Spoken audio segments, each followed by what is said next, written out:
сендермен де соғыстау талай кешті. Сумкесі ауыр болғасын шалқайып садақ құсап иліп қалады екен ғой. Соның мына предпоследний жолы өлеңінің ұзын болып кетуші еді ғой. Сол сияқты.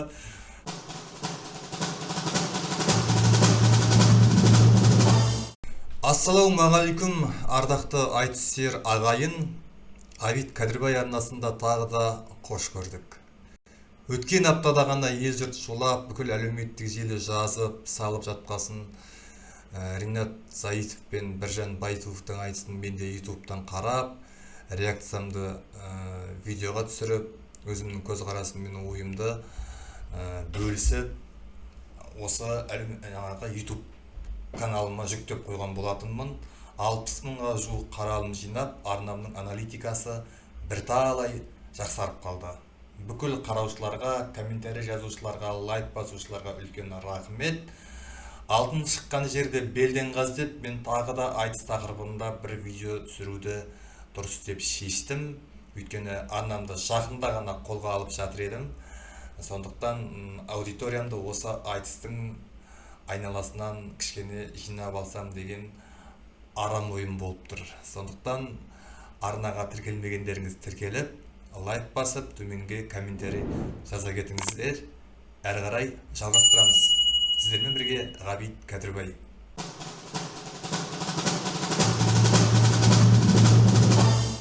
Өзім жазба ақыны болғандықтан ба, ара-тұра болмаса айтысты онша көп қарамаушы едім.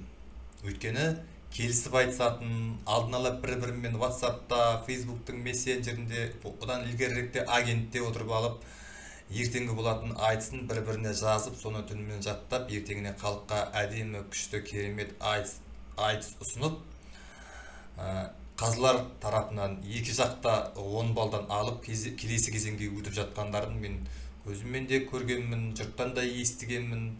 Сондықтан бұл да бір халықты алдау ғой деп, мен айтыстан кішкене суыңқырап жүрген кезім еді.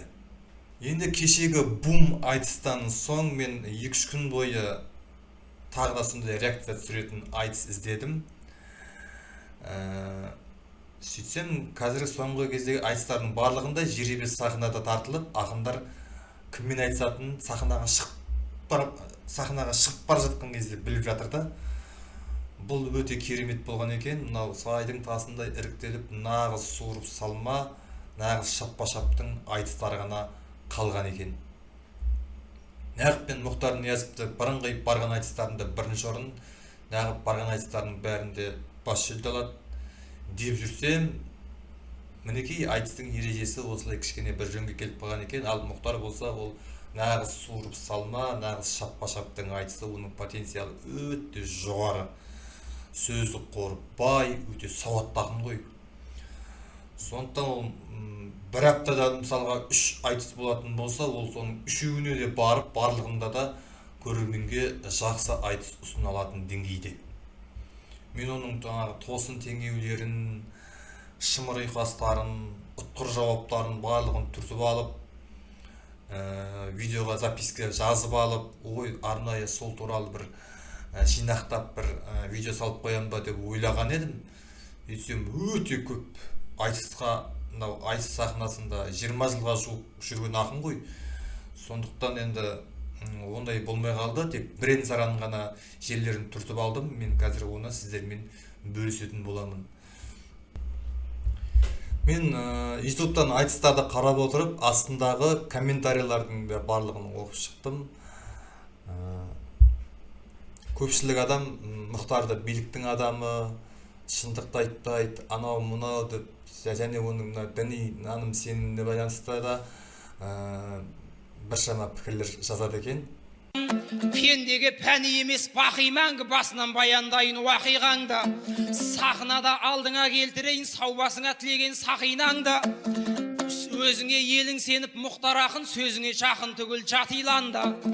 Кейде айтып жүресің уағызды, арасына қосып ап сатираңды. Дінді жүммен өлшеген бұл қоғамда, таппай жүрміз сары алтын сап иманды. Біраз адам жатыр ғой жариялап, сен қашан әйгілейсің ақидаңды. Айқай-ақау, ай-ай.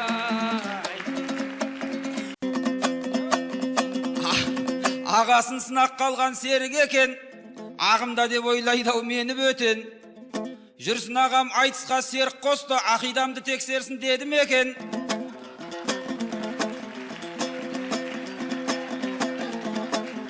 Меніңше кешегі Ақсуаттағы айтыста да Ринаттың айтқан бүкіл шындығы, ел жұрттың күнде айтып жүрген, Фейсбукта күнде жазып жүрген шындықтарды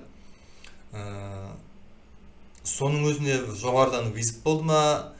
Сол Ақсуаттағы айтыста Ринаттың Біржанмен айтысынан кейінгі айтыстарын қарасақ, Біржанмен айтыстағыдай арын жоқ, жөні жығылып қалғандай, шамалы пәс тартып қалғандай көрінді. Ол сіздерге де байқалған шығар. Ал Мұхтар барлық айтыста өгізді де өлтірмей, арбаны да сындырмай, билікке де қатты жақындап кетпей, халықтан да алыстамай, мына екі ортаны әдемі ұстап отырады да, қарсыластың алды-артын орағытып, қуақы әзілдерін қазақтың небір құнарлы сөздерімен араластырып, терең теңеулермен жер-жебіріне жеткізе, мынау қиыннан құрастырып отырып айтады екен. Ау жаямын өзің арнап ниет құшақ, жаңылыссаң жағыңа тиет пышақ. Шайырларын жырлатып халық отыр, шанақты күмбірлеткен тиек құсып. Сүзектен тұрған жандай сұрқың жаман, суын әптен сорғытқан сүрет құсып. Қасымызға қушиып қайдан келдің, сақалынан айрылған иек құсып. Сақар қылып қайнатып сөлін алып, суытпай судан алған сүйек құсып. Мен өзім жазба ақын ретінде мойындаймын. Біз деген етпеттеп жатып аламыз да, ой, бір өлеңді бір 2 күн езгілейміз мысалға. Кей кезде бір апта жазамыз әрең дегенде.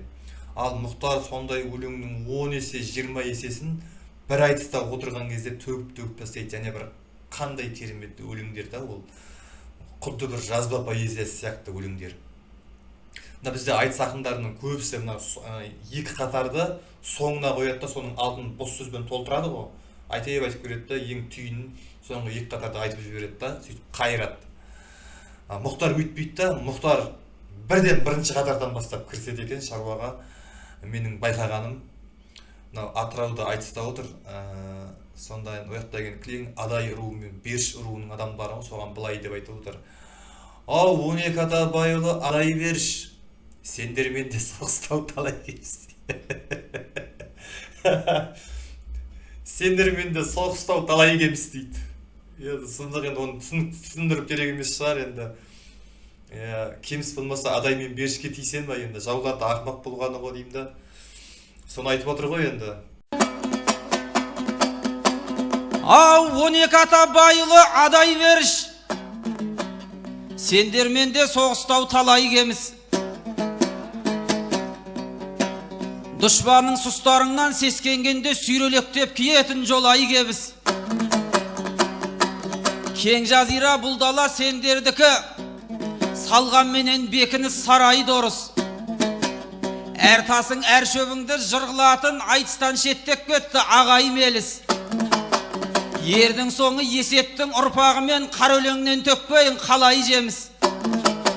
Найзасына сүйеніп бір кездері осы жерді етіпті бабам қоныс. Жат көрмей маған донда құшағыңда аш, атам қонған ақ жайлау арайлы ұрысай.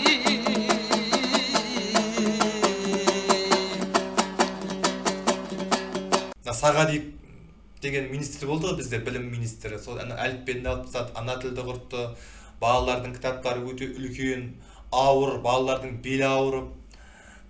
Бұл не деген сұмдық, үкімет қайда қарап отыр деп кезінде сол жылдары Фейсбукта қаншама адам жазып шулаған еді.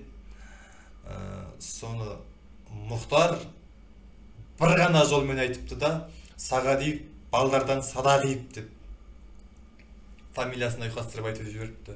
Бір ғана жолмен, оны басқа ақын болса, жаңағының бәрін өлеңге құрастырып, ұзыннан сонар қылып айтар еді ғой. Ал Мұхтар шындық айтпайды дейді, кей адам, міне айтқан шындығы, Сағадиев балдардан Садағиев. Сөмкесі ауыр болғасын шалқайып, садақ құсап, иліп қалады екен ғой. Қалай суреттеген енді керемет та, маған осындай жерлері қатты ұнайды. Кеше жақында осы бір ай шамасында ма Алтай өңірінде Қатон-Қарағайда Оралхан Бөкеевтің туған жерінде Алтайдай жер қайда деген керемет айтыс болыпты. Ананың енді табиғаты, енді тұмса табиғаты, адамдардың престің үстінде отырып айтыс көргені бәрі керемет болған екен. Бұл халықаралық айтыс болыпты. Сонда да Мұхтар бірінші орын алыпты. Сондағы мен Аспанбек пен Мұхтардың айтысын алып, соған реакция түсірем ба деп ойлаған едім. Сөйтсем, астында комментарийлерді оқып отырсам, айтыс қырқылған екен. Аспанбектің жаңағы, оның да шындық айтатыны бар ғой. Сондай жерлері қырқылса керек. Аспанбек енді шындықты айтам деп, ол прямой айтады да, бір бейнелеп, бір астарлап, бір әдемілеп айтуға болады ғой өлеңмен. Көркемдеп жеткізіп. Бұл енді көркем өнер ғой, айтыс дегенді. Соны бір мақтамен мауыздағандай қылып айту керек та, андайға прямой бүйтіп айтқанында ол меніңше дұрыс емес деп ойлаймын. Өйткені айтысқа да зиян, билік айтысты жек көріп кетеді. Ана шындық айтқан ақындарға қарап, соларға еріп, қаны қызу біздің Қазекең билікті жек көріп кетеді. Сондықтан ақын деген негізі мен ойлаймын, сол билікпенен халықтың арасындағы бір көпір болу керек, арасындағы дәнекер болу керек деп. Мінекей осы саясатты Мұхтар Ниязов ұстанады екен, менің байқауымша. Сіздердің ойларыңызша қалай екенін білмеймін, ойларыңызды төменге жаза отырыңыздар. Енді қайбір жылдары айтыс деген мүмкін сахнадан шықпайды, эфирден берілмей, сөйтіп те қалды ғой мысалға. Сондықтан халықтың үнін билікке жеткізіп, биліктің айтқан халыққа жеткізіп отырғандығы сондай ақындардың саясатын мен өте құптаймын.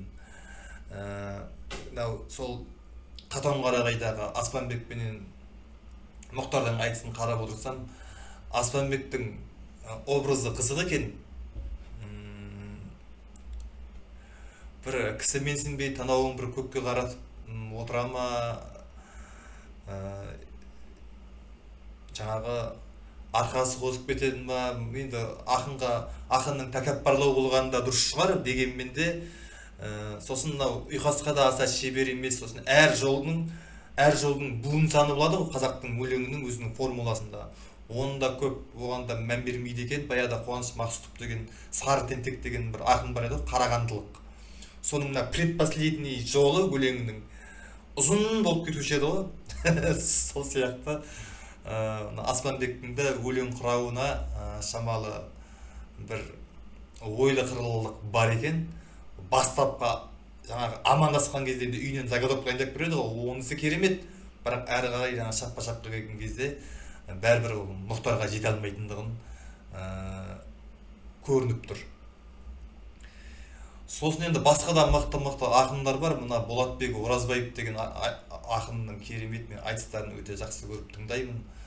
Жәнібегім бармысың жайсаң мінез қоңыр жай, қой аузынан шөп алмас құдай сүйген момындай, күреңденіп кеп қапсың күн қақтаған бобылдай,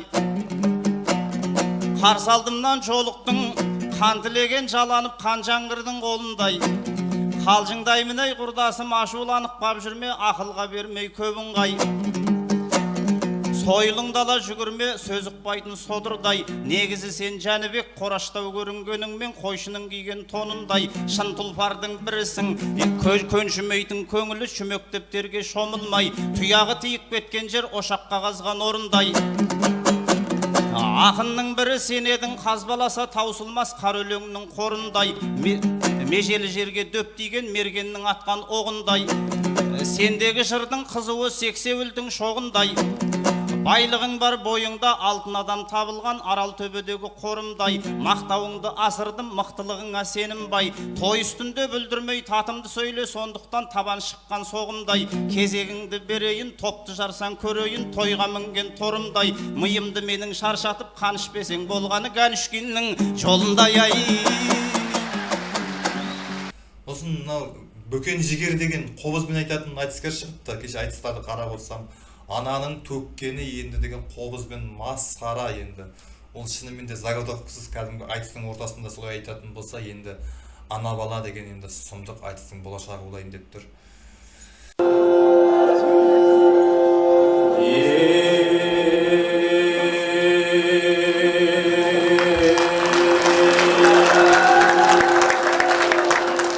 Қорқыттың келсең аулынан тұрам ба терең толғанбай, ей сырды өткен талай ерлерім ұлысын тынысы болып, жерінің ырысы болып, елінің ұлысын ойлап ормандай. Еу қобысын алып қорқыттың топқа кіремін қорғанбай, күн садақты демесең жауға тиер оғым бар, көнетікті демесең топты бұзар сөзім бар, құрыштан соққан қорғандай. Еу әдейі іздеп келгенде басыңа бақыт орнардай, аулыңа сосын қайтарсың аузыңды май қылып, өшкенің қайта жанғандай. Еу далаңның ескі сарыны қайрылып қайта қонғандай, айдын шалқар аралың арнасына толғандай. Бөкеннің ісі бітер ме, бөкеннің ісі бітер ме, қара қобызым қолға алмай ай.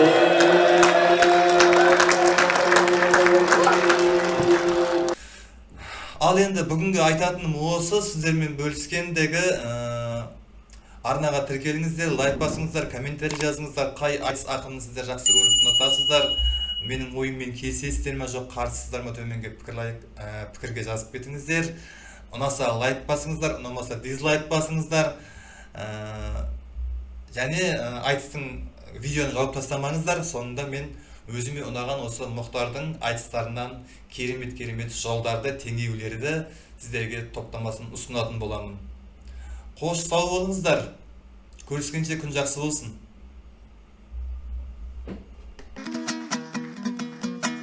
Шабуға жансаяның аты дайым, қалжыңмен әрбір жерді бақылайын.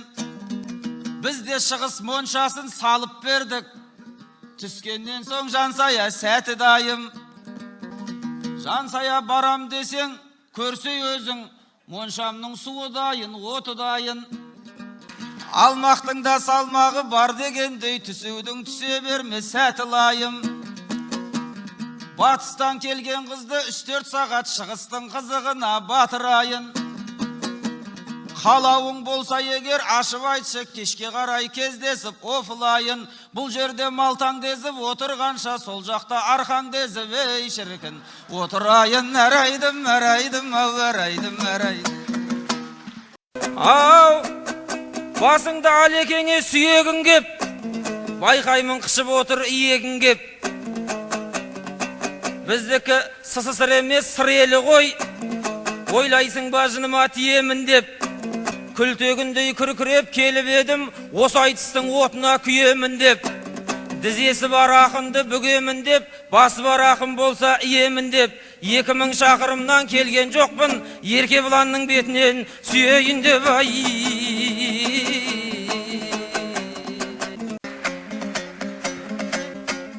Сен Мұхтар топтан озған жүйрік едің, кей кезде судан шыққан сүйрік едің. Бетіңнен сүйейін деп келген жоқ деп, бұл Мұхтар намысыма тиді менің. Жүйесіз сөз иесін табар деген қамшыңды өз басыңа тигіземін. Бетімнен сүйдеп мен де еңкеймеспін, болсаң да жүн қаптаған кигізерін. Денемнің қай жеріне бойың жетсе, тек қана сол жерімнен сүйгіземін. Әгигәгім, ай.